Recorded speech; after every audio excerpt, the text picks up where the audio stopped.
Okay, no fancy makeup today, guys. Just out here enjoying some sun. It's beautiful South Florida day. You know the joke, it's like, you know the difference between a South Florida summer and a South Florida fall?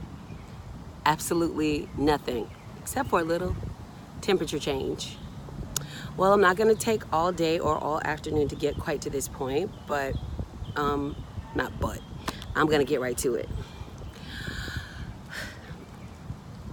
I feel, or I'm observing, the fact that we use God sometimes as a scapegoat.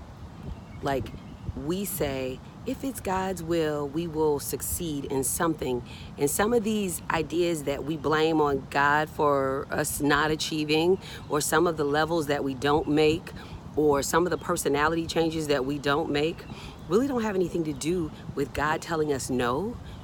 It's about the fact that we really didn't want to do the work that it took to follow up with the ideas that we put out into the atmosphere. Like, God really did give you that business idea, but you really don't want to do the extra work or burn the midnight oil that it takes in order to achieve greatness. And that is not the same as it is in God's will. So if you want to tell me that God knew you were lazy and wouldn't do the work, I might buy that. I mean, he does know his children, but don't blame it on him. You're following through with old behaviors and old obstacles and old strongholds that you allow to control your life. That is not the same thing as God's will did not allow it. That's not the same thing. You didn't do everything you could have done. You didn't stay up late when you could have stayed up late. You didn't tell the people no to that piece of cake when you could have told them no to that piece of cake.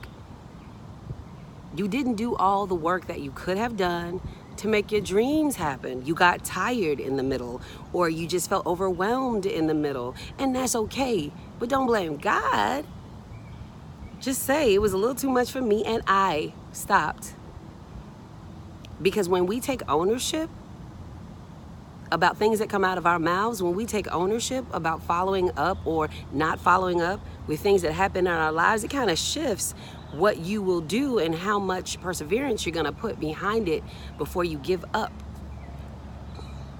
I'm not sure what moved me there so quickly. Oh yeah, I do. I was listening to a podcast by Dr. Caroline Leaf the other day, and she talked about how oftentimes Christians speak Christianese, and we say a whole lot of things that are colloquial.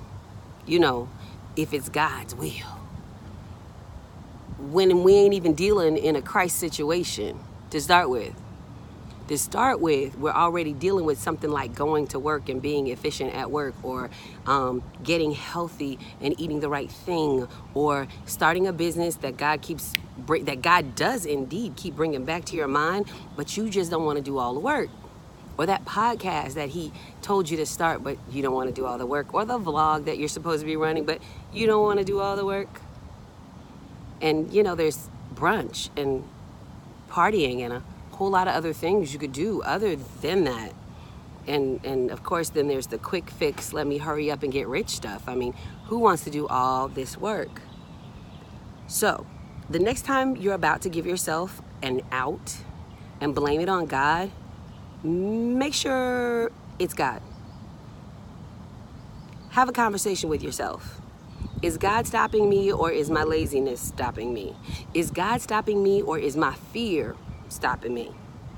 Is God stopping me, or am I listening to too many other voices that really don't even have a say in how my life goes? Make sure you're not dropping jewels of regular things that we all listen to and we all quote. But if we really started looking for biblical influence or biblical support of what we say, it may not even be there. So, yep, that's my thing for today, my blessing, my nugget for the day. Make sure if your destiny gets derailed that you aren't the reason it ran off the tracks. All right? Have an awesome weekend. Bye.